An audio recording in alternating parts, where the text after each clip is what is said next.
I'm a psychologist and parapsychologist and thanatologist. I deal with different areas of human science. I'm based at the University of Northampton there as an associate professor, and with the Californian Institute for Human Science, a professor there of public understanding of human science and parapsychology, where we're setting up new parapsychology programs. And I deal with those areas: parapsychology, death, dying and bereavement, positive psychology, and sexual behaviour. That's kind of my every day, all day, even through the weekends, just research in and out, just all the time. So that's me. Great. It's interesting to meet someone who's pretty much just down the road from me, because we're near Cambridge, not far. So we're about a 40-minute drive from you. So that's quite nice. Usually I'm talking to people in America.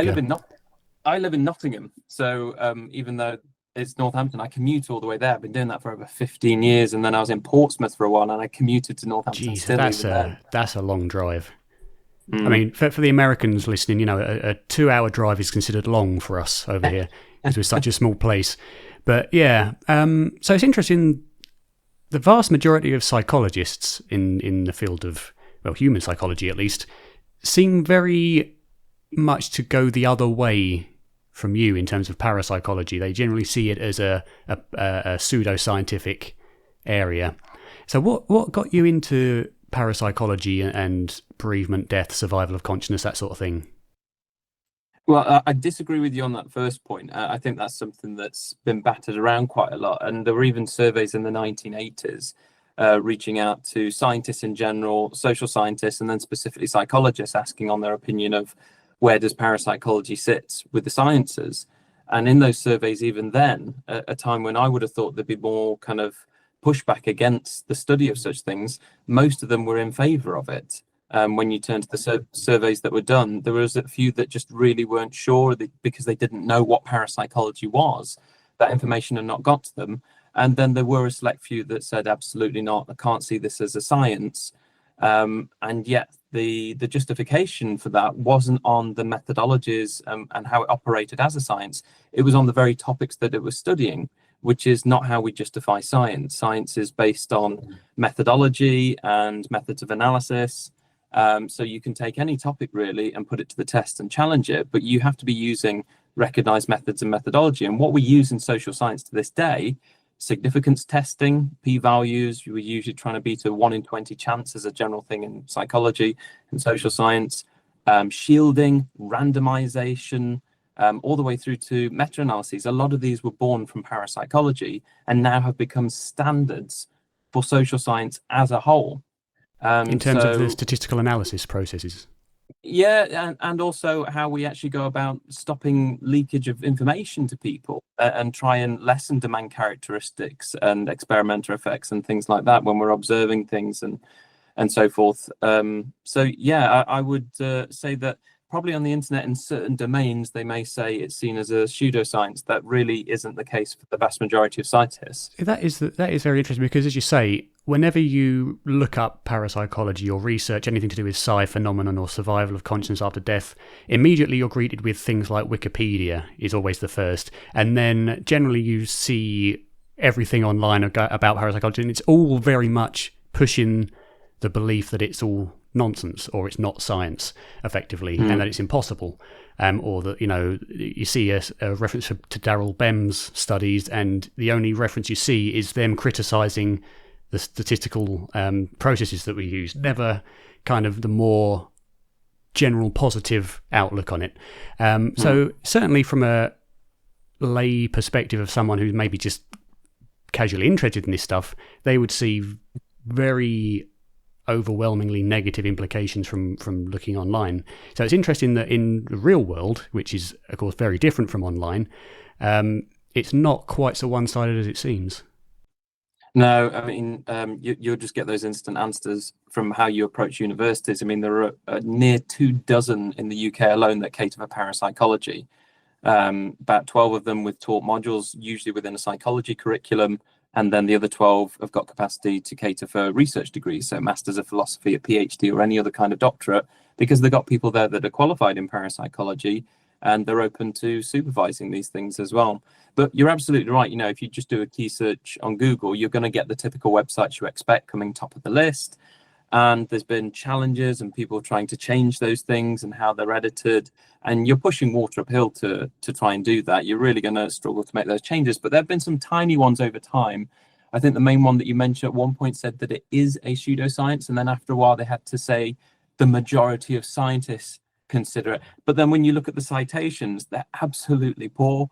It's citing someone else's opinion rather than, well, can you demonstrate that most people say it's that? And they can't, because it's never citing the data, always someone else's interpretation of data. No, and there's a few things. I mean, one, it has to be a neutral standpoint, how the pages look, which they don't in some of these cases for some domains and some topics.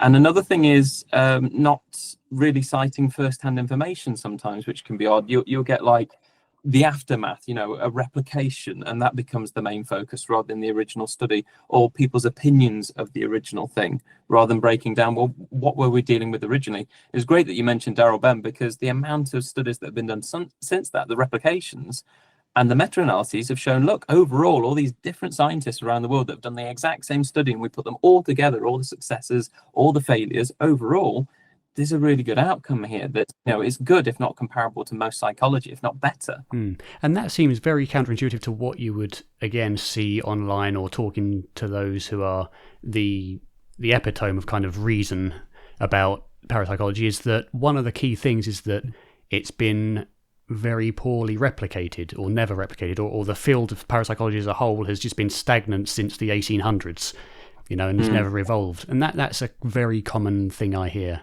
or read. Yeah, you'll find far more replication in parapsychology than most of the sciences. You get people that will cite papers in some domains of psychology where they've done a couple of studies and people take it as read. And this is what led to, it's probably getting closer to 10 years now, what was called the replication crisis.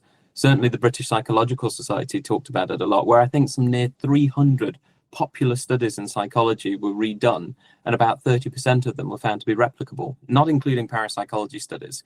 I've been a parapsychologist for a very long time now. I started being a paid researcher at the University of Northampton in 2008, 2009. I was on two different projects. I was helping Professor Chris Rowe with a remote viewing project, and I was helping Dr. Richard Broughton with a psychokinesis study. And it was kind of wide attraction at the time because the Da Vinci Code had just come out. And so Tony Robinson came and visited the university, and he had a go at the PK studies. Every study that I've been involved in at the university, we've got good outcomes. We did 4 very large remote viewing studies, and they were all successful. So I've seen far better replication in parapsychology than any of the other domains of psychology that I deal with that don't deal with ESP or PK. They're just about human emotions and moods and what happens in this particular task, or a neuroscience experiment, or what I'm doing with students. They can be all over the place, but I found more consistency in looking to the parapsychological phenomena than I have in general human behaviour.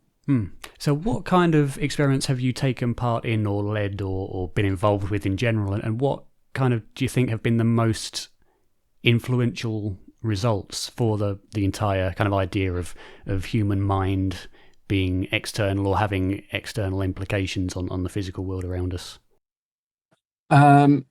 So 2 that spring to mind, one that I've come back to time and time again, and I'm trying to get more students to engage with it, is the sense of being stared at. So a good friend of mine, Dr. Rupert Sheldrake, who's a biologist, he's dealt with this a lot, and mainly focused on lab studies. I was doing field experiments of this, where I go out into public settings, and you pick a particular area where you want someone to walk into it without knowing they're in a study, and then get to a certain point, by which time you catch up with them and say, wait a minute, you've just been involved in a study. Do you believe that you've been stared at or not?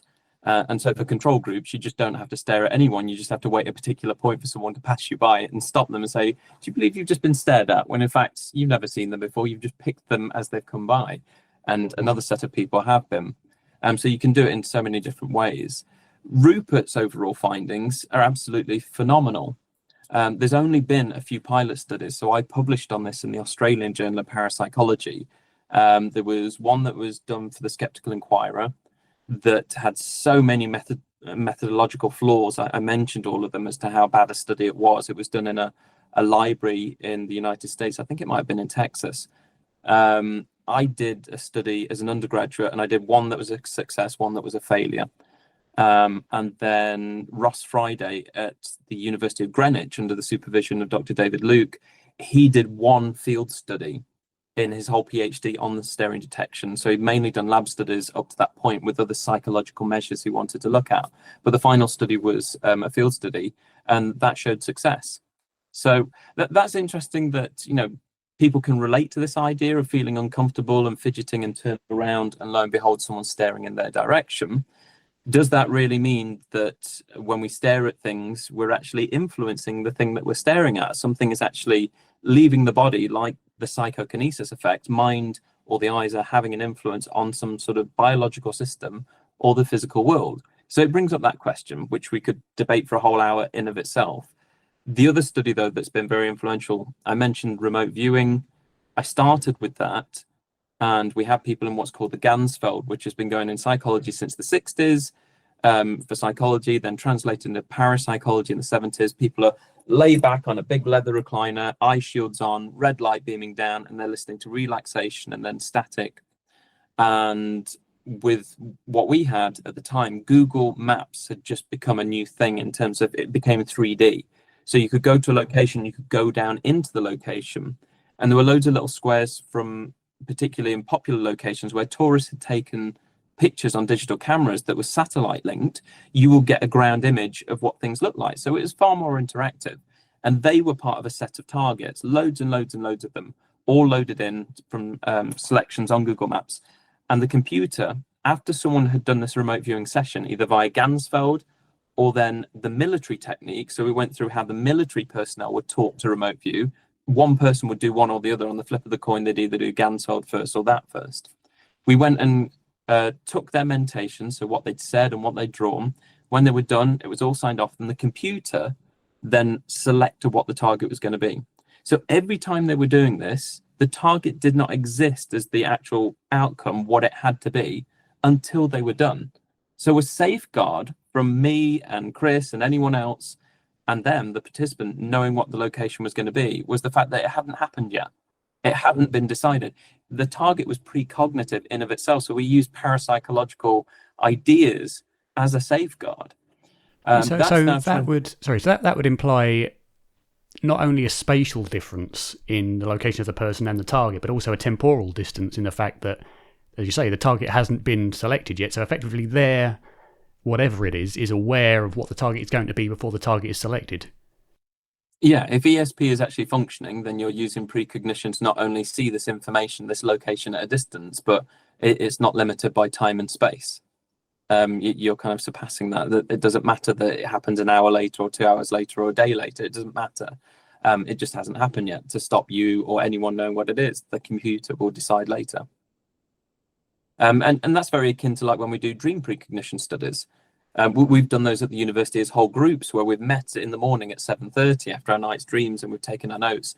We've all sat in the lab together and discussed what our dreams are, and then we look at the selection of 4 out of a pool of 29 clips. So there's loads and loads of clips, and it says, right, pool 17, and we watch all 4 clips, and we all discuss which clip we think relates the most, and we come to a group agreement, which is very unusual. It's usually on just a one person, one dream basis, but we came to a group consensus. And that was successful overall. But then the computer tells us what it is, and we all get to watch this final clip, and we go, right, that's what's been playing throughout the night, as we've all been dreaming in different locations throughout the UK. So again, another safeguard, but it's trying to test that anyway. Can you dream future events? So it's got to be something we don't see till later.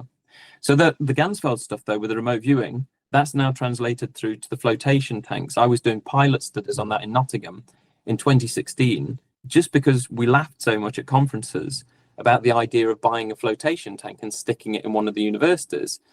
And I thought, well, why is that such a wacky idea? I get that they're expensive and we need a whole space for it, but why has no one done it? And I realized there were points in time that people had tried. John Lilly, who pioneered the flotation tanks, he was the guest dinner speaker at the Parapsychological Association convention in 1969 in New York. And he said, get 2 tanks, have a sender and a receiver, and see where does this information come from. We know we hallucinate in the tank, but you guys as the parapsychologists could determine, is it coming from the outside of the tank, Or is it just purely generated inside the mind? It's just your own thoughts, imagination, creativity, and the hallucinations of being in isolation.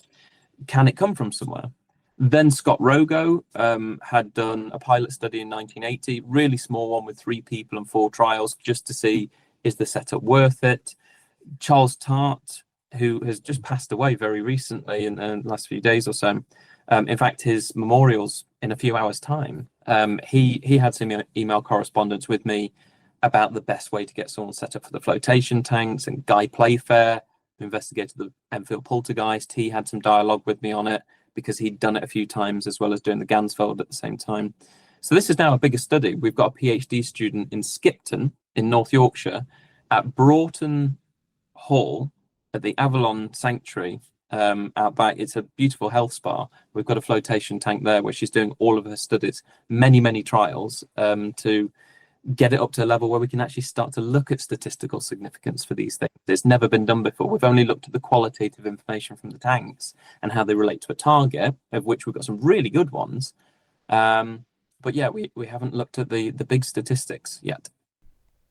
So what are some of the relevancies in the statistics of some of these phenomena? What kind of level of significance do we see? So you've got, when we look at the clips, you've got a 1 in 4 chance of, when you look at the clips afterwards, or even an independent judge, which is what they typically go to, someone who was never involved, and they go, right, trial 1, I've got to find pool 5, right, there it is, I'll watch all 4 clips, look at the mentations, and then I'll write down first place to fourth place, which one best matches to worst match. And so it's 25% if it's just pure guessing. Some of these outcomes where we look at this all the way through to Gansfeld can average between 38 to 45% accuracy as a typical thing, which is quite impressive, especially if we've ruled out all possibilities of fraud, cheating, sensory leakage, and things like that, and people having access. Some people might say, well, are people getting familiar with the clips? Well, we're only using these people once and once only. So they don't know what's in any of these clips. They've never seen them before as typical participants. Mm. And many who maybe are looking at this from a casual point of view who aren't familiar with statistical analysis, they may say, well, I mean, if it was 85, 90% accurate, then I'd be impressed. But if it's only a difference of like from a 25% chance to up to a 40% chance, does that not go within the realms of difference either way? Yeah, I can guarantee for the people listening that when you're dealing with 38% to 45%, when your chance is 25, you are beating what chance expects. You should be a few percentile below that or above that or on it, really. It's the same when we used to use the Zener cards. I haven't got any to hand, but they were the star, the cross, where the star, cross, wavy line, circle, square, 5 of every symbol, and there's 5 of each one in every pack. So it's 25 to a pack. Your chance of going through that pack mixed up and guessing the right symbols is 5 out of 25. Standard deviation is 1. So you could get 6.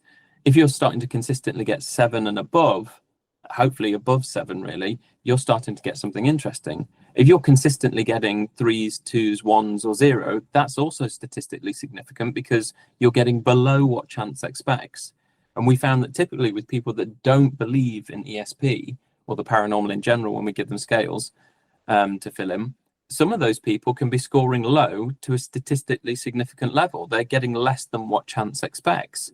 And this has been called psi missing, when they're forever, this type of person is forever deflecting the target and can't stay on chance, which is what we just expect as an average.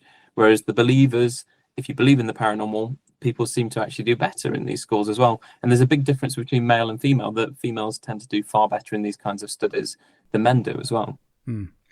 One, and I always bring it up because it's very common, one very common rebuttal I hear to things like psi, mediumship, all of these things that should be evidential is, well, if they were real, why didn't anyone win the James Randi challenge?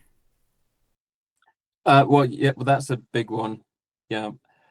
James Randi challenge is discussed in a book that I did the forward to in the 2nd edition. Craig Wheeler did a book called Psi Wars, in which he talked about information on the internet, the James Randi Prize, banning of TED Talks when it came to Rupert Sheldrake and things like that. I think it's fairer to say that I don't know enough about the amount of initial tests you had to go through to get to the end point where you're doing a final test. As far as Craig's concerned, it's a rigged game from the start, in that you have to agree to the conditions. It's meant to be both ways. This is how I operate as a psychic. Okay, this is how we'd like to test you. Do you agree? And it going back and forth like that and getting to a certain point. So Craig gives some certain examples, I think, of where they just couldn't reach an agreement and so were dismissed. I'm sure Craig discussed a couple of instances where people were successful, but it wasn't really announced or didn't really go anywhere. There were like complexities to it. I'm really good friends with Professor Chris French, and I've spoken at Skeptics in the Pub in Greenwich, and he's been, on this committee for doing some of the initial tests. Same for Professor Richard Wiseman, who I've known really well. And so for me, in the middle, I find it, even as a skeptic, but not part of the Committee for Skeptical Inquiry, I'm not involved in that at all. I just do Skeptics in the Pub. But, they're saying, they've tested some of these people and they helped James Randi out when James was around, and that they knew him and had dialogue. But ultimately, I don't think going through all these challenges and trials and being put to the test in that way, it doesn't seem right to me. Something just doesn't sit well. And again, my hands are up in terms of, if you're asking me about what's the moon made of, I'm not an astrophysicist, so I don't know. I wasn't involved in the Randi trials to that level of actually working on the ground and knowing what these trials were like. So if I was, as a social scientist and as a psychologist, I'd tell you whether I was comfortable with it or not. Looking in through the window, it doesn't sit right to me. But again, I wasn't there doing the tests. You would have to hear from people like Craig, who actually studied in detail some of these people that went through it and was forever looking on all the back and forth dialogue for how people got through into the trials, versus people like Chris French that was helping do the initial trials before they went on to the next level. I mean, how do you sit with it? I'm exactly the same as you. I don't know enough about it. I've spoken to a few people. I always bring it up because it seems to be one of the most common rebuttals. And I hear very much the same sort of thing, that it was a rigged game from the beginning, that there were so many, you had to sign all rights to your success or failure and the publicity of that over to Randi, and he was very manipulative about the results that counted and didn't count, etc. But then I also hear on the other side that say it was, perfectly fair, everybody was involved, and they just couldn't do it. So I don't know. You say maybe I'll see if I can get in touch with Craig. Is it Wheeler? Yeah, Craig Wheeler. Yeah, I mean, I'd love to hear what Craig found versus speaking to Chris French as well, getting them both in dialogue. I did a podcast recently with Chris French where we're just purely talking about skepticism, but we've never been in a platform before discussing that. But again, I wouldn't know how to kind of challenge it because he was there, I wasn't. Indeed. Well, I mean, I've done debates before on the channel. Maybe we can, if you want to help me out, Craig, maybe we can get I'll Craig help you out. Chris. I'll help you link up, but get Craig and Chris. That'd be good. I have had Chris on before for a chat. Ended up being 2 3/4 hours of a chat. But I did ask him about the James Randi change, but I can't remember what he said. But he was telling me about cases of, was it someone in a forest where they drop people into a forest and they got to find their way somewhere psychically, and he was quite impressed with the results on that, I think. Oh, okay. I can't remember exactly. I might be totally wrong. It might have been someone else, but I think it was him. But that was years ago, and I must admit, it was such a long conversation that I forget the details. But yeah, I think that would be interesting to have a debate between two from the opposite side of these research practices. Yeah, so maybe we'll look to do that. The closest link I'd had to James Randi was through Uri Geller. So I speak to him every couple of weeks about what he's doing. He sends me loads of media stuff for what he's been in and what he said next to the media.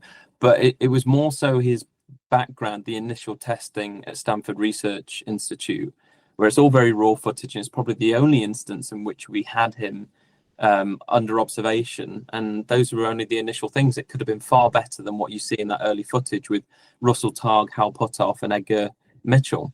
But after that, I was in San Francisco going through Scott Rogo's archive, and I read through 42 boxes of files and mainly letters.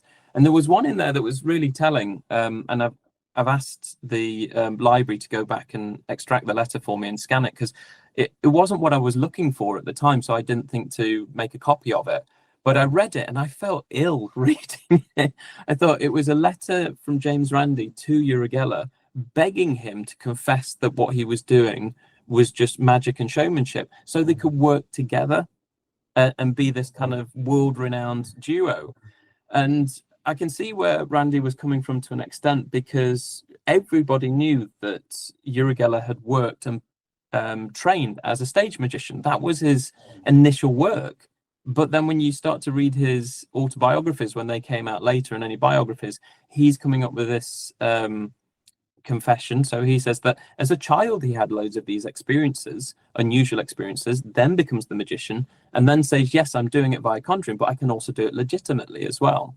And it becomes very hard to pin someone down when that happens. I mean, I've seen loads of footage where he's walking along with spoons in both hands, which, you know, you don't need to do that. You only need to hold it with one. And I'm more impressed with Stanford Research Institute, where he's not allowed to touch anything. If your claim is that you can bend things with your mind, then put your hands away. Yeah, you don't need to be using your hands. Indeed. And Uri is it Uri or Uri? I can never. Uri. It's Uri. It's interesting because the vast, again, if we're talking about online and kind of general perception, is that he has been proven a fraud by Randy directly. So it's interesting because we've all seen that video of him testing Uri. What was he doing? It was when he was trying to, use psychic energy to turn a book or to turn. Oh, no, that was someone else. That wasn't Uri. I've forgotten his name. I can't remember. You're making me tempted to look that up. But that guy, yes, he believed that he, with his mind, could turn the pages of the telephone directory. That's right. That wasn't Uri. So he said, if it's not to do with subtle breathing, and he puts a piece of polystyrene out around the pages, he said, if it's not to do with breathing, your mind will turn the pages and it shouldn't really affect the polystyrene. Indeed. And that you could see the guy's face drop. Yeah, realise what was going on. Okay, so I was wrong, that wasn't Uri, but I know that the vast perception is that Uri has been proven a fraud by Randy, and that he's this disgusting charlatan guy who just takes advantage of people, which is an unfortunate perception to have, especially if, as you say, it's not necessarily accurate, because then that's judged by rumour rather than fact. Yeah, I think there's lots of examples where people have seen footage, or they've got him in a scenario and they've rigged something. I mean, I think one of the most famous ones was on the I think it was Jimmy Carson was the interviewer, and all the metal items were supplied by James Randi, and he couldn't do anything. It's really embarrassing to watch. Or was it Johnny Carson? Johnny Carson, I think. He couldn't do anything. And it's just painful that he says, can you not ask me some questions? And he said, well, yeah, but I thought the idea was that you were coming here to show me how that you could bend metal with your mind. Was that was that where Randy was in kind of the back rooms and then he came in? I've seen that. I believe he was there. So I've got the footage. It's here. And that's the guy with the telephone. Yeah, that's the one. I remember him in his black and white Bruce Lee outfit. Yeah. Yes, and a very fine moustache. That's right. I mean, my channel is mainly focused around the possibility of survival after physical death, and of course, Psi comes into that quite substantially because that answers or looks to answer questions about the nature of the mind. So, what is your position as a scientist and also as an individual regarding the mind and what it is in its relationship to the brain? Because, of course, the standard model at the moment is that brain creates consciousness, brain dies, consciousness gone forever. It's one standard model, but of course we've always had the holists and the dualists, or the materialists and the post-materialists now. I think it's one of the things that somewhat separated the Freudians from the Jungians. Freud was, I think, far more of the idea that, yes, psychic abilities may be a possibility, but they're coming from a living brain so long as it's active. They've both been members of the Society for Psychical Research. They've both written for it. But Freud had a harder time with it. He certainly didn't, during his heyday, want Jung to damage the reputation of psychoanalysis by bringing in parapsychology. There's a beautiful bit in the film that they've taken from the book to the film A Dangerous Method, them debating parapsychology in his office. And he's going, it won't do. Fairies at the bottom of the garden, telepathy. He goes, it simply won't do. Do this in your own time. But we're making solid foundations here. But Jung was far more open to this idea of the extended mind. And I'm not a physicist by any means, but in terms of human interaction with the environment, I work with people like Steve Parsons and others that do deal with the environment and how it impacts on us. And that's dealing with infrasound, some of that stuff. So low frequency sounds and what impact it has on the body, electromagnetic fields, radio waves. And then we go into things like infrared and ultraviolet. Right now, there's so many different invisible fields around us that are non-material, but we know they're there because if I bring a radio into this room and just stick it on, it will detect the channel that we've tuned it to because it's within range to do so. But this device detects that invisible essence. It's nothing magical. It's nothing paranormal. Are those waves not technically physical? Well, yes, they are. But in terms of people seeing and reaching out and touching and what they want in like front of them, tangible, you can't really reach out and grab a radio wave. But absolutely, that they exist. They are there, and you can measure them. And I think this is what people struggle with: the idea that the brain or the mind. It's more so the mind is not reaching out beyond the body, because it's got to be generated by the brain. It stays within it. Some researchers don't like the idea of linking parapsychology to it, so they've opted for this idea of calling it, or the study of it, non-local consciousness. That it's not local anymore, it's travel down. So I think one of our big problems is that when you look at parapsychological phenomena, we're still in the middle, as with many conundrums in psychology, of coming up with a working theory. We've got A, which is the definition and what we understand by this experience, and B, the example of how it operates, someone's everyday experience of telepathy or precognition, for example, and then the lab studies where we put someone in an environment, there's no possible way of getting access to the target unless they're potentially using this, and the statistics are showing that beyond what chance expects, they seem to be gaining access. And look, here's some of the qualitative information from that. Look how accurate that is. So what's the middle ground? What's this transfer? What is happening in the middle, which is this non-material element? And surely if there is a psi wave, then we should be at some point able to measure that in some way. And so, yeah, people have come up with the ideas like Rupert, well, it wasn't Rupert's idea, but a morphic field. With parapsychology, they've called it psi fields as well, this idea that there's an energy information exchange some way. And, that's that middle ground we want. It's that X factor, which is why we term a lot of this phenomena psi. And all that's essentially meaning is an X. It's this missing element in the algebra sum that we're trying to figure out of the mind.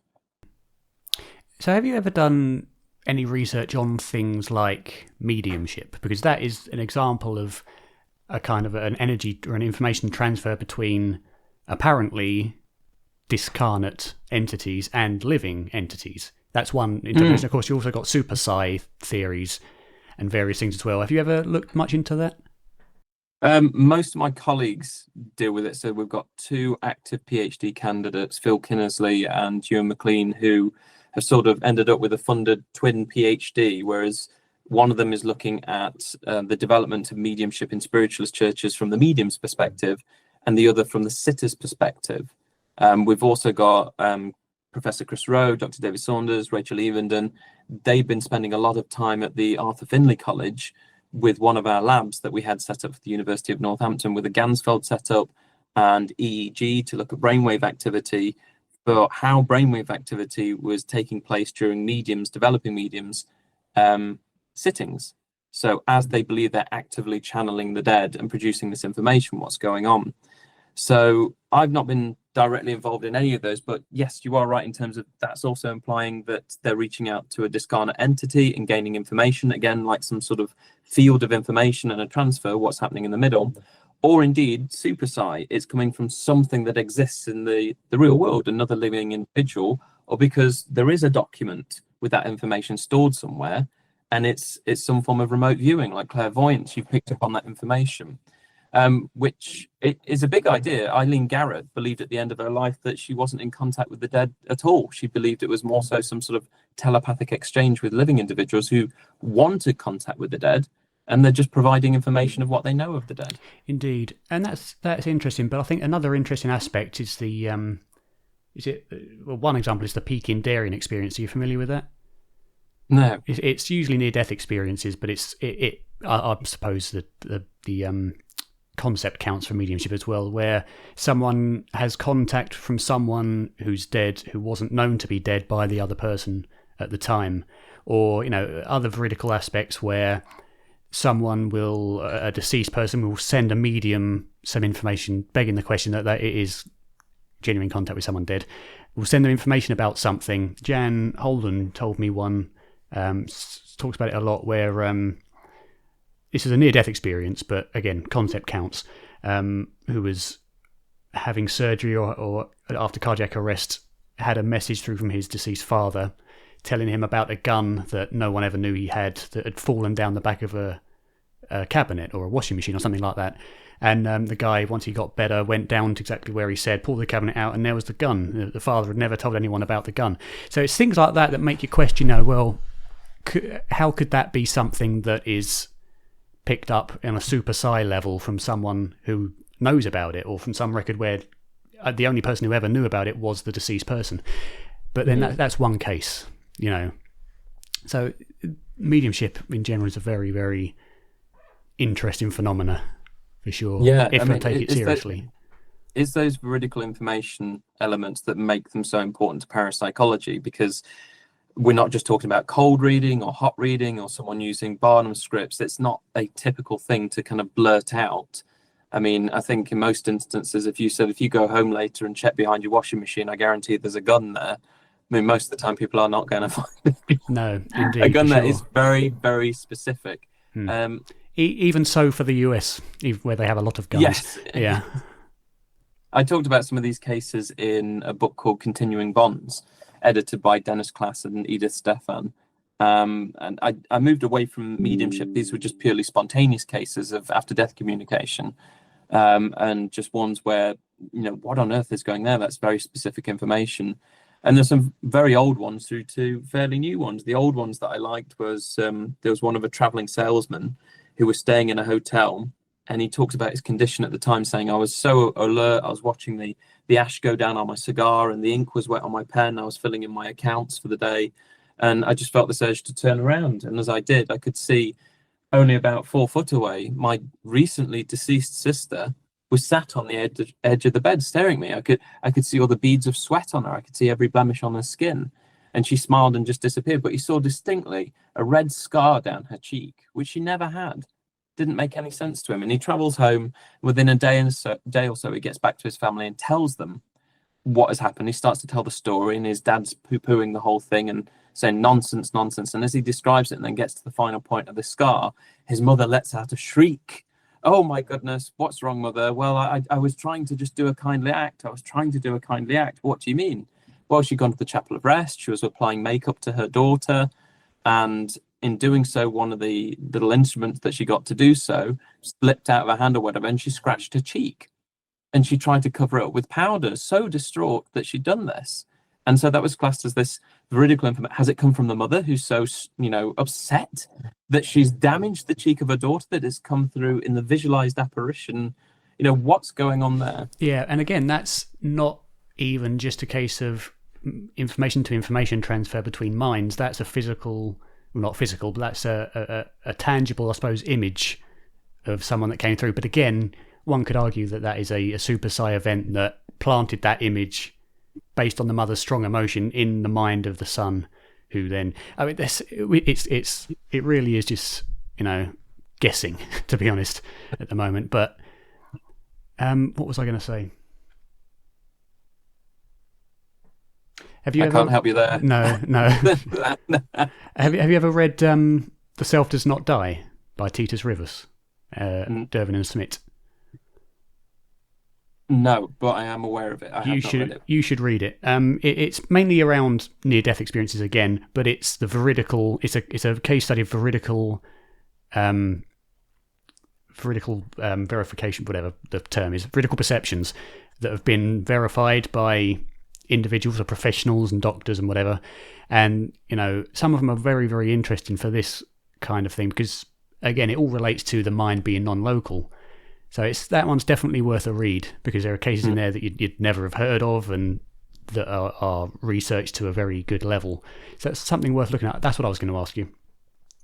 What do you think to claims when we discuss cases like the one you told me about and the one I told you about the gun? Well, that's a good story, but it's just an anecdote. Anecdotal information is not worth jack. Well, if that's the case, then just scrap psychology and social science in general. It's all nonsense, because you're not going to get anything from hearing someone's personal experience of eyewitness testimony to a crime, what women think about their experience of breastfeeding. Scrap it all. It's an anecdote. And that's the thing. I find it a very strange kind of response to say anecdotes are not evidence. Well, they absolutely are. That has always been the case in psychology. You can't go on to do a lab study or make a questionnaire and validate it as a working scale statistically without knowing the right questions to ask. And to do that, you need to understand the lived world experiences and what goes on as a whole. Most of our students in any kind of dissertation will start with kind of mass surveys or interviews and start to categorize people's experiences of different things. I've got students doing things on experiences of divorce and positive psychology and a variety of things right now.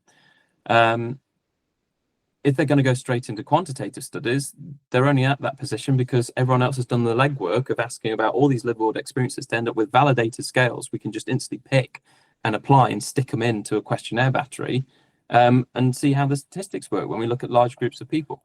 Anecdotes absolutely are evidence of things. It depends what you want to look at evidence for. If people are saying, well, you know, they're not evidence of telepathy because we don't understand how it operates, well, no, no wonder that you don't understand how it works until you ask how it works. And Indeed. You go out and ask people their experiences. Yeah, the experiences kind of identify the phenomena, and the research tries to help determine a mechanism for it. And I think because we don't have a mechanism for non-local consciousness outside of a brain, a living or otherwise, it's very difficult for people to conceptualize, especially because I hear a lot that survival of consciousness, especially, or consciousness outside of a working brain, would change or would render everything we know about science invalid, which I think is a ridiculous statement to make, because I've never agreed with that. I've always said, well, if that's the case, I mean, if you jump off a building, you're still going to fall to the floor. Physics works, materialism works in general. We're just saying that there's more to it. We're not, and the term supernatural I struggle with as well, because I consider everything to be natural. It's just whether it's been understood and explained or not. You understand its mechanisms. Yeah, indeed. I mean, does that mean that space is paranormal because most of it is uncharted and we don't understand it, and the ocean is paranormal because there's a lot of stuff under the ocean that we don't understand? I mean, when you think of paranormal, instantly the mind goes to ghosts, what you call paranormal entities. And again, I consider ghosts, if they exist, that they're not paranormal, they're natural. We just haven't got a mechanism for them yet and how they work. Have you ever done much work on ghosts? Because that's the popular one, isn't it? Ghosts don't exist, don't be stupid. Yeah, loads really. I mean, my initial stuff was years and years ago when I was at school. I would go to the library section where there was only like 5 or 6 books, and some of it was on Fortean phenomena, so looking at Bigfoot and the Loch Ness Monster and UFO pictures, and that's what really got me interested in Harry Price, the famous ghost hunter. And it was 2 stories in there that captured my imagination. One was his investigation of the haunting of Keshan's Gap, which was regarding Jeff the Talking Mongoose on the Isle of Man.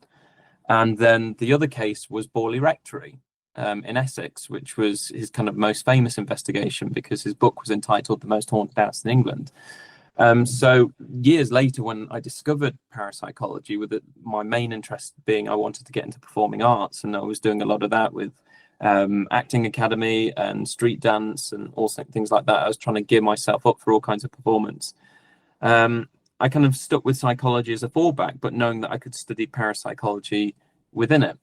But I was reading these books at the library, and some of them were just little laminated staple booklets that local writers, one of them called Jane Peters, had been putting together. And she'd just gone and interviewed people at known haunted pubs and haunted supermarkets where people say they'd had strange experiences in a particular area. She'd gone to the security guards or the managers and asked them, what was your experience? And then she'd just retell it. for me, as 14, 15-year-old, thinking this is really weird because it's clearly not satire. These people are very honest and sincere, and it's also giving you a bit of a history and heritage tour of your local area. So what's going on? Why is it that even in these cases in the 80s and 90s, people are being honest and sincere? We've got loads many years back. They go on for thousands of years. So there's really something to study here in terms of why is it humans have these experiences? And quite often we have cases that are very hard to put a conventional explanation to.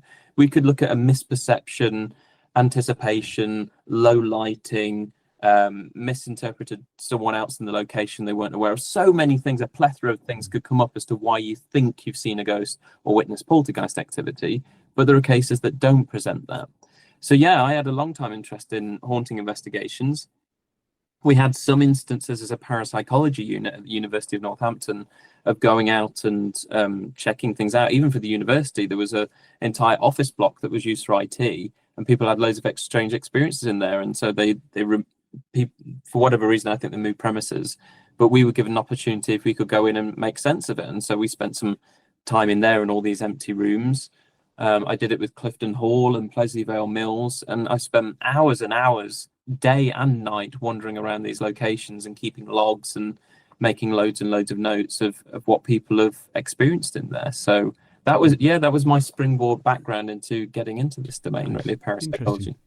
And I think modern entertainment has kind of given the whole thing a bad light. On the television you have ghost hunters or Derek Acora, things like that, where it's definitely giving a fake name to the whole thing, because most people's springboard into ghosts and things are through television programs like that, or these fake YouTube channels with like the 3 a.m. challenge, ghost scene, ! All this sort of thing that isn't real, but many people consider that to debunk the whole thing and never become familiar with the actual scientific work done on it. So what sort of work has been done?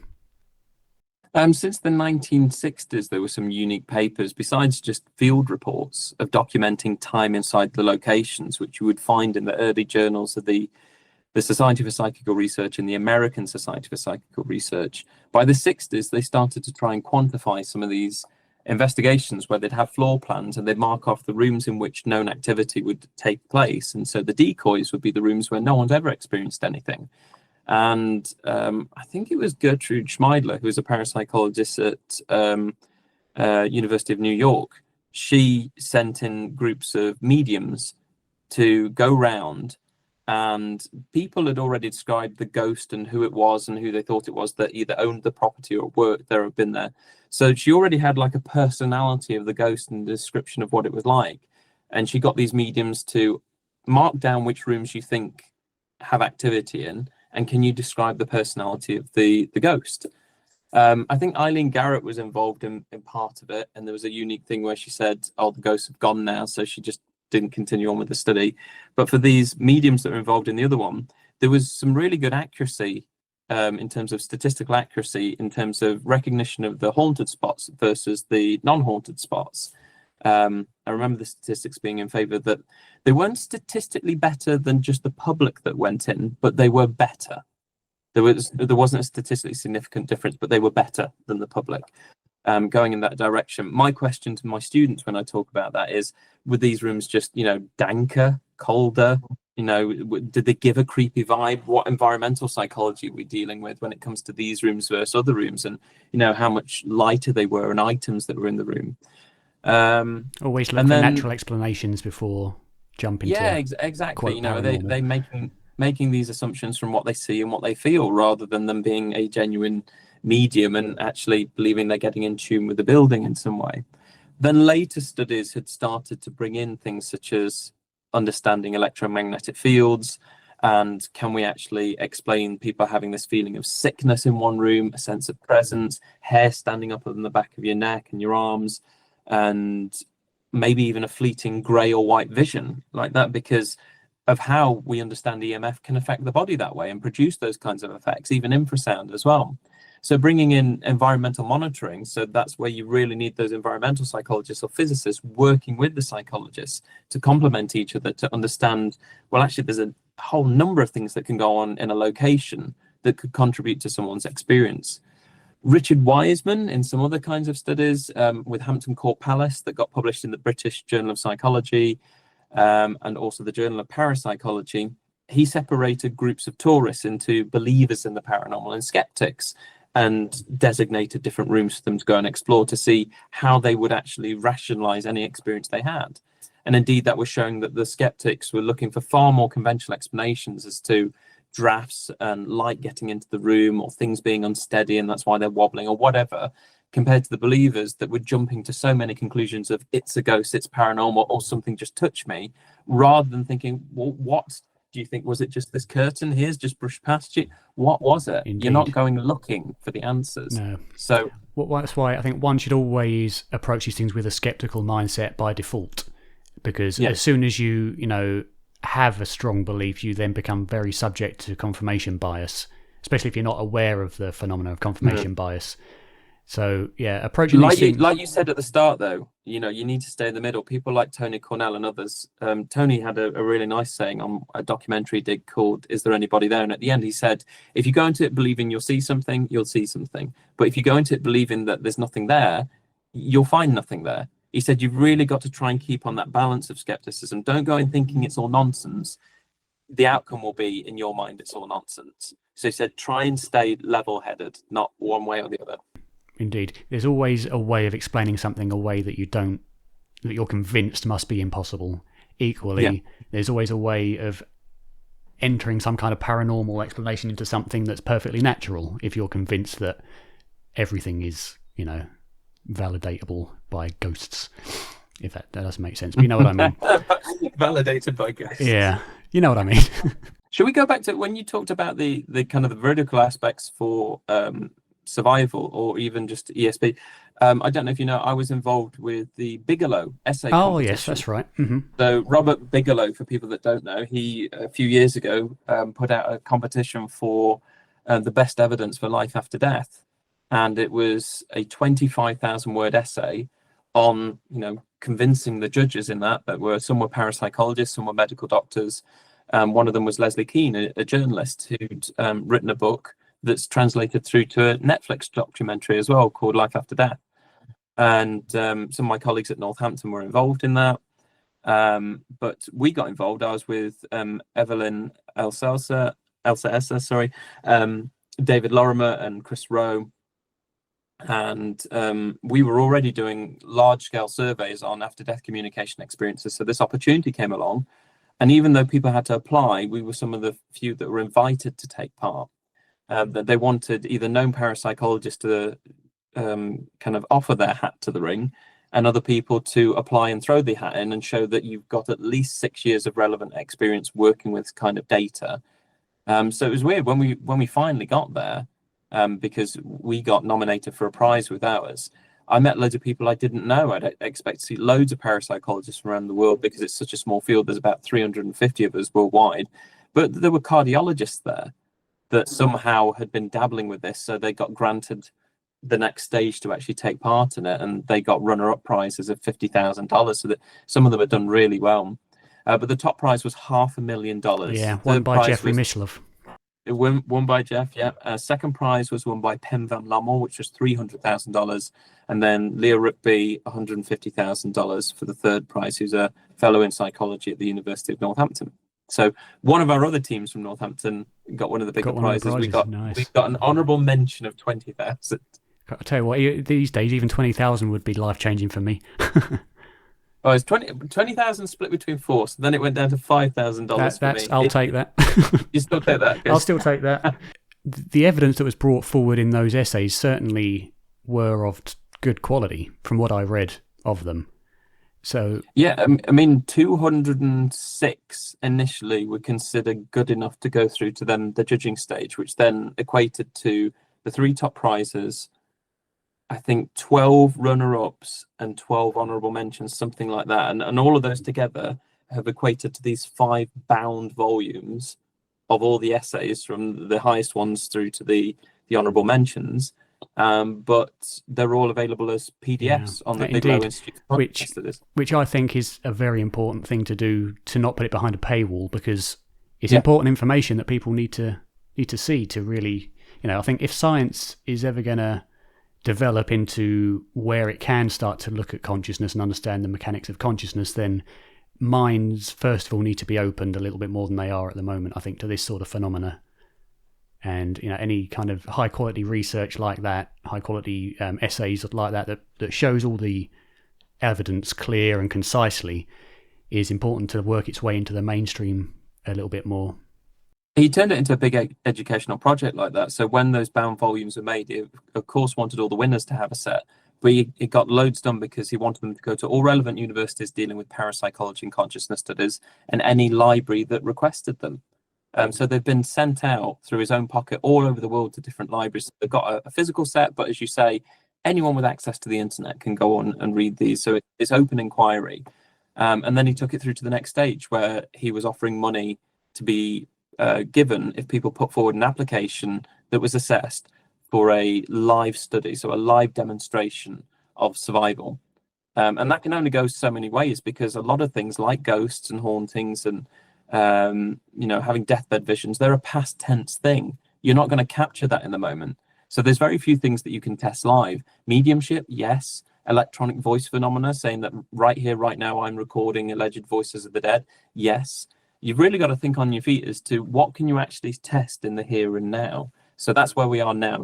I don't know the outcomes yet, but it's on a roll right now. Indeed. And it's similar to near-death experiences. Doing a prospective study on near-death experiences is very difficult. I mean, Sam Parnier, with his AWARE studies, if you're familiar with them, where he put targets up in an operating room or in a emergency ward or something, to capture anybody that could come out of their body during cardiac arrest and report hopefully seeing these targets which were out of view unless you were hovering above your body. And, from that study, trying to think back to what Orson said, who's a guy that knows a lot about the study, it was from 2,000 or so participants, you ended up with a case study of two, or a sample size of two people who were well enough to be interviewed, had all the things that they needed to have an out-of-body experience, and were well enough to be interviewed afterwards. So from 2,000 to a sample study of two, it shows you how difficult these things are to prospectively study. I mean, again, even with someone's dying and they're on their deathbed, they've only got days left. I mean, interviewing that kind of person and the ethical loops that you've got to go through, and the family permissions and the permission from the hospitals and stuff like that. We get the aftermath, which is the observations of the people that were there, the family, the death doulas, the physician, the nurses, and so forth. We've not got cameras in the room. No one's recording. I'm just giving myself a thumbs up there. I was wondering what that was. I was thinking I was watching a YouTube video for a moment. Yeah, I don't know how I did that. No, I'm not sure. Yeah. Does it? Yeah, no, don't know. No, it doesn't do it for me. Pointed. No idea. No. Very hard to study live. So that's where Robert is now, though. I mean, it's interesting. I was preparing myself when that came up for how are the outside. I mean, this is the inside skeptical community looking at all the possibilities and saying, this is what we've got left. This seems to be the best evidence. So how's that outside skeptical community, like the Skeptical Inquiry magazine and the Committee for Skeptical Inquiry, how are they going to jump on the Robert Bigelow essays, and what have they got to say? Because there's a lot of reading to do to then criticize it, and it'd be interesting to see what the response is. Nothing. So absolutely nothing. And I don't know why. I think I even asked Chris French about it. I don't remember what the answer was. I want to entertain that conversation again. I don't get why that wasn't more of a, we could create more of a dialogue catalyst here. Yeah. There's a video on YouTube people find if they look up Rupert Sheldrake speaking to Google. It's about his encounter with one of Richard Dawkins' documentaries and how they were meant to be. So Rupert understood it from all the email correspondence to get there with the producers. They were meant to be discussing the evidence for telepathy, and it didn't go that way because Richard hadn't read those papers and there was an ulterior motive. But there's another example as well that Stefan Schwartz had told me, where he was on some live panel. I don't know who else was on it besides Dan Dennett. Have you heard of that? Yeah, I spoke to Steve and he told me about this. Yeah, what Dan Dennett said. Hopefully my rendition from memory is the same in terms of they got a back and forth. He was dismissing it. Dan Dennett was dismissing parapsychology, and he says, well, that's very broad. That there's a lot of papers. Can you just name one that we're familiar with, and we discuss what it is you've got a problem with. But generally, whatever transpired there, the outcome was he said, "You don't seriously think I've read any of that shit, do you?" To which then he realizes what he said. The camera people start tittering, the audience start laughing, and flustered. I don't know whether he stayed with the conversation or whether I heard from Stefan that he walked out of the interview. But to make that claim, I don't agree with any of it. There's no evidence for it, and I haven't read any of it. I read it. I had that once at a house party where someone asked me, "What do I do?" And I get that quite often, and I think very carefully, do I want to say today I'm a psychologist? And the conversation might be short because they get creeped out that there's a psychologist and they might be, you know, summing me up in some way. Or they say, "Oh, you're a psychologist, read my mind," which is a very strange response that you get to psychologist. Or I say, well, today I'm up for a bit of a challenge. I'll say parapsychologist. But I'm also prepared that in most of those instances, people tell me their life story. "Oh, I've got an experience," and it goes on, and people just want to offload because they know you're the platform who's going to be respectful and listen to their strange events. So I did this, and I said parapsychologist, and this woman was very respectful. She told me her experiences. It was a nice chat. Her husband turns around and gets involved in the conversation after speaking to someone else. And he said, "What you're talking about?" And she said, "Oh, he's a parapsychologist." And he went, "Parapsychology, isn't that like ghosts and psychics, things like that?" And I went, "Well, in a really crude nutshell, yeah, that's what I You got study." the right idea, And, yeah. yeah, and he said, "Well, that's all nonsense. There's no evidence for any of that." And I said, "Well, there's a hell of a lot of evidence for it, and also a lot of failed studies, as well as with a lot of areas of science, but that there is a lot of evidence supportive of the notions that you've just said." And he said, "No, there isn't." I said, "Well, we've got a massive archive at the University of Northampton alone. You're more than welcome to, you know, if you're ever in the area, pop in, let me know. I'll buy you a tea, coffee. I'll leave you in the library section. You can peruse to your heart's content thousands of journals." And he goes, "You're not going to do that because you don't have any of those journals. Come on, we're going." And he grabbed her hand and left. You don't have any of those journals. The idea that the journals themselves didn't exist, I'm actually lying that we have an archive. I just was dumbfounded at that. But it shows that in people's worldviews can get really rocked if they've been brought up by their schooling, their parents, or whatever, and whoever they latched onto to get an understanding. We talked about this earlier with the materialists and the post-materialists. If someone's very hard line gone down that materialist route, and they've only had a very side smattering of just hearing the word parapsychology and seeing what it means in Ghostbusters and films and thinking that does not happen in reality. So that they've blocked out and just not really registered people's everyday experiences they report, to then get someone who that is their paid job. This affords their mortgage and everything else. They do this day in, day out. Angry. You are rocking my worldview. I have been led to this point as someone in my 30s, 40s, 50s. This doesn't happen. And there's no evidence for it. And you're telling me it does, and you've got lots of evidence for it, and you're paid to do it. So you can understand why, on the extreme, you get this anger reaction. You can, although it's unusual to see that in person. You see it a lot on social media and a lot on online where you can be anonymous, an awful lot in very nasty ways. And again, both sides. But to see it, that must have been. I mean, I don't like confrontation. I would have been kind of shrunk down if that had happened to me, I must say. Oh no, I get up and I start to get the dart ready to throw it into the ground.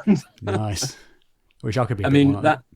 Yeah, I've got a PhD student, Claire Murphy Morgan, with Nick Neve at Northumbria University in Newcastle, and she's working on parapsychology and cyberpsychology, looking at how the evidence for parapsychology is discussed online.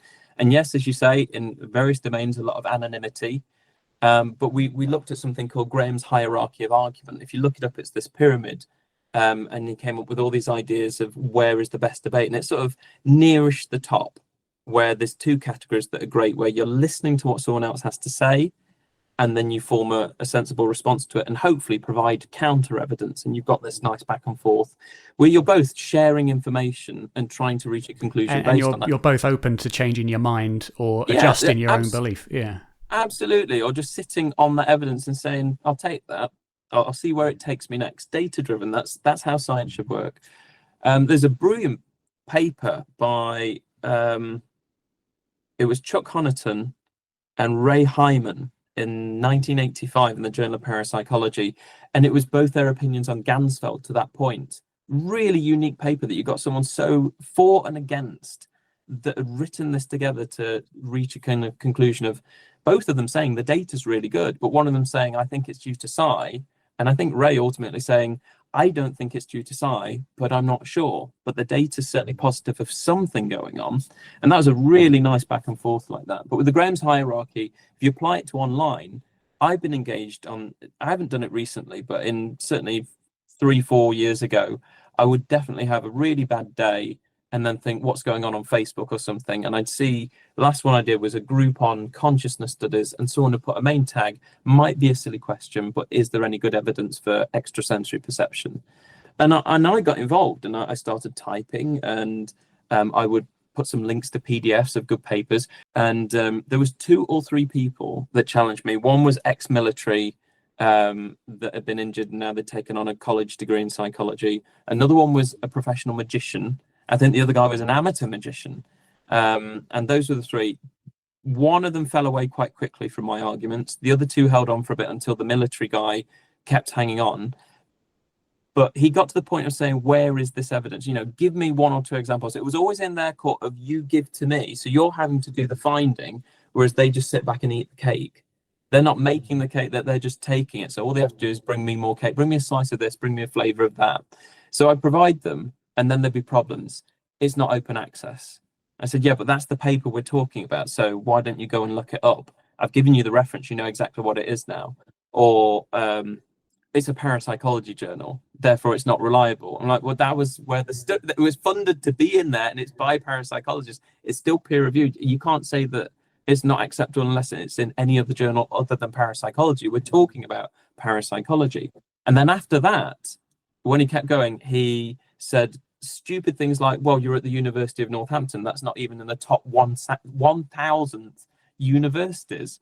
Like, what? And then it boiled down to your qualifications are fake. All of my degrees are fake. I'm like, are we really going there? Is that how far we're actually going? There were so many people that were complimenting the fact that I didn't lose my head.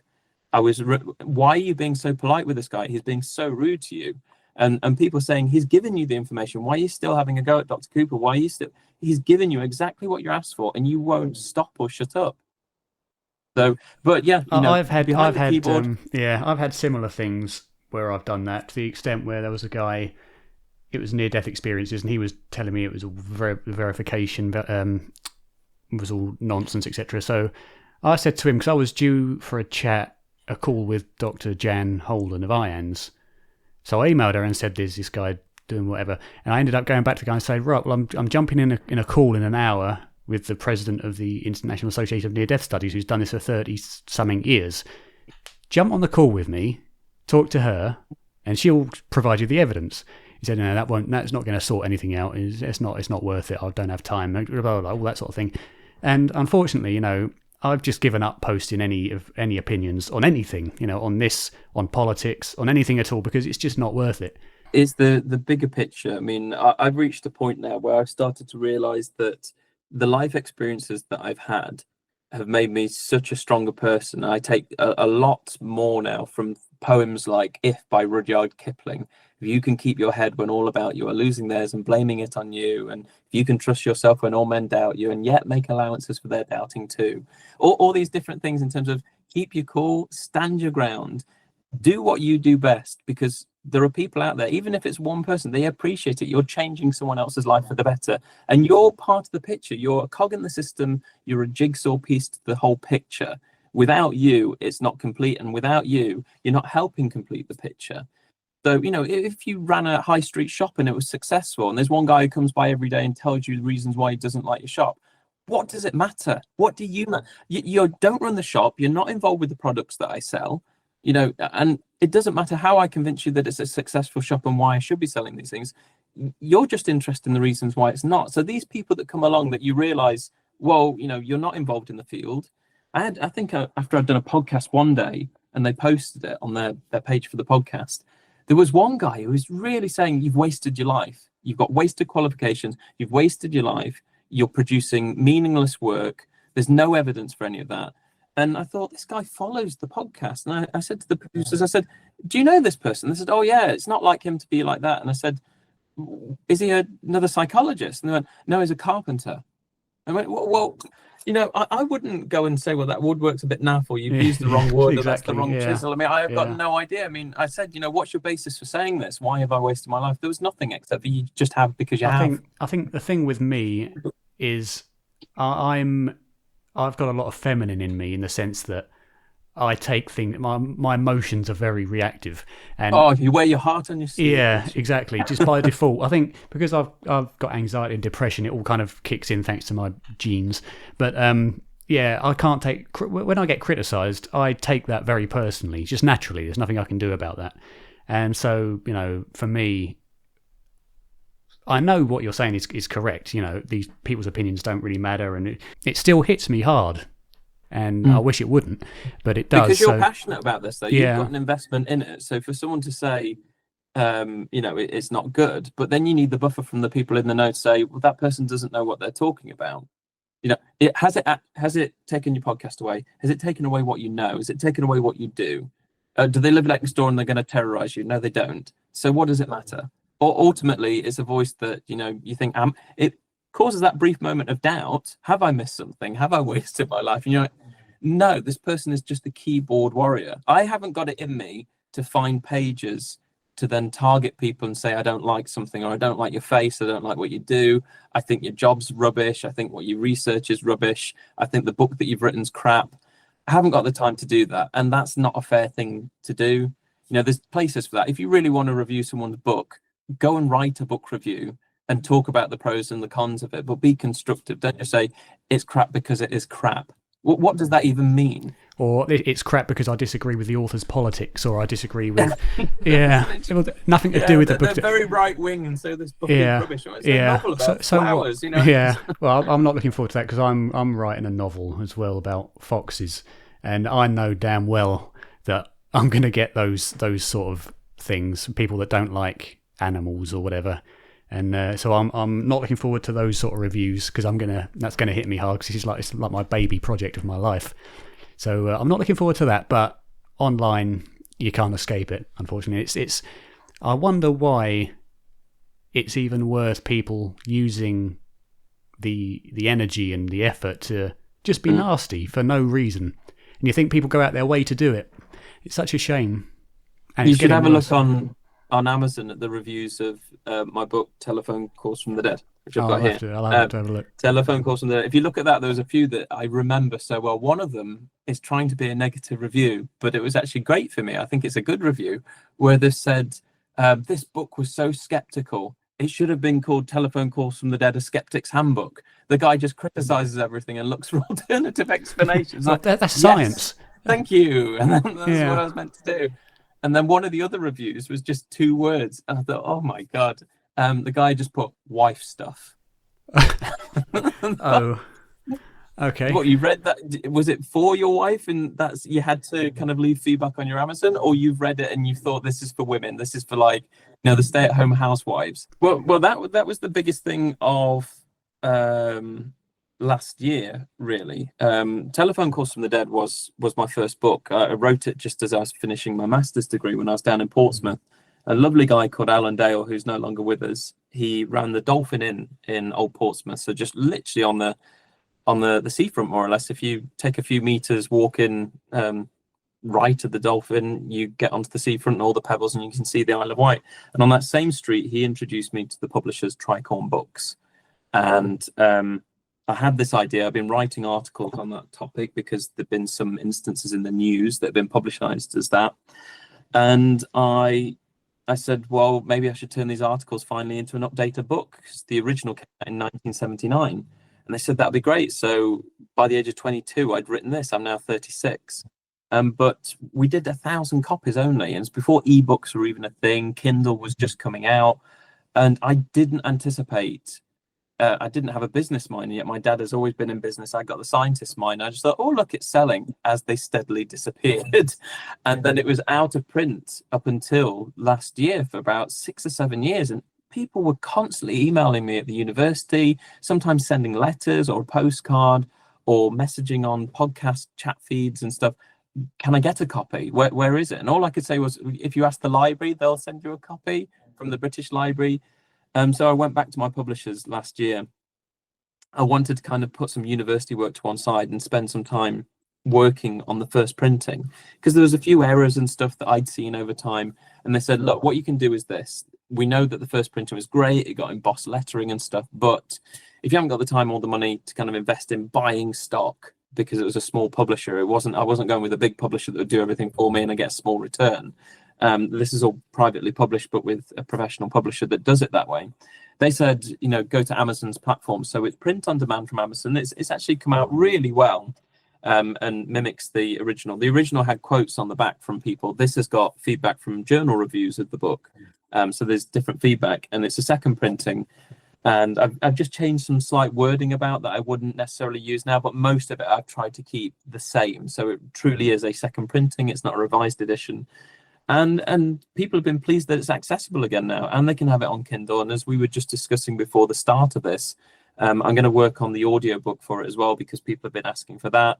And then I'll start moving to the other books that I've done where I've co-authored them or edited them. And there's more books coming out.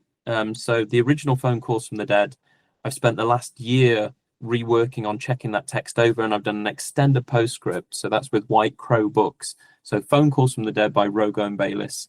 In another month or so, that should be out. The cover design's up. It's on their website. Same for that. Then back with Tricorn Books, there was a very small pamphlet in 1921 by someone called Frederick Reginald Melton, who believed he designed a telephone to contact the dead. And his manual, which was hard to get hold of, has been recently rediscovered and digitized, and I discovered it in Scott Rogo's archive as well as a photocopy. It's just the instruction manual. So we're doing a very small book, like a pocket-sized one, that'd be a great stocking filler, really tiny. The second half is all of his instructions as to what to do and how he operated it. The first half of the book is my sort of biography to him and what he was like as a person, from local news extracts, because he was based in Nottingham, different things that happened in his life, the claims that he made, the writings that he'd done. So I give you this introduction to who he was and why we should perhaps be skeptical of him. And then here's his instruction manual. And people took it up. A psychical researcher called Hereward Carrington designed the phone from his instructions, got no results and told him so. And Harry Price, who we discussed earlier, he had a go and got no results and told him so. And yet he was apparently still working with this device, and people were happy with its results. Whole audiences listening to it. So there's that. Steve Parsons and I worked on a book called Paracoustics. Later this year, Paravision, the second part to it, should be out. It's a field manual for anyone doing ghost hunting, going into hauntings and so forth. Each chapter is just separately written. It's an anthology. You pick and choose the chapters. It's all about the psychology of vision, the physics of vision, and then different things that have happened over time. So looking at the hallucinations in the flotation tank and the Gansfeld, what happens with that vision? People that claim that they can sense stares when it happens, what research has been done. Everything to do with sight and vision is making up every chapter. Just with Paracoustics, it was all to do with sound. And this is these are books for kind of the standard reader as opposed to the academic reader. Yeah, any of those will be very much the standard reader. The only academic book that I'm working on, and which is in very early days, is for Routledge, which is looking at domestic abuse of men and police misconduct. So Routledge approached me for that. I've never done a formal textbook where it'll be very, a trudgy read, because it's so kind of research and citation heavy as to policy and procedure and what research has been done. But that's taking a kind of a different turn for me, working with crime and justice and forensic psychology. But the ones in parapsychology, I'm taking published papers that I work on and translating it into a more digestible book where everything's in one summary. But, let's understand this, everybody together. Let's make it simple and digestible and fun. Absolutely. And are these on a website? Have you got a website? Yes, CallumECooper.com. Everything about me. It needs a bit of an update, but you should get everything there and how to contact me. Even if you just go to Amazon, though, and put in Callum E. Cooper in the books, you'll find everything I've done, from books where I've written or edited them, or even books where I've done forwards to them. We mentioned earlier Craig Wheeler and Psy Wars. I did the extended forward for that, so you should be able to find those.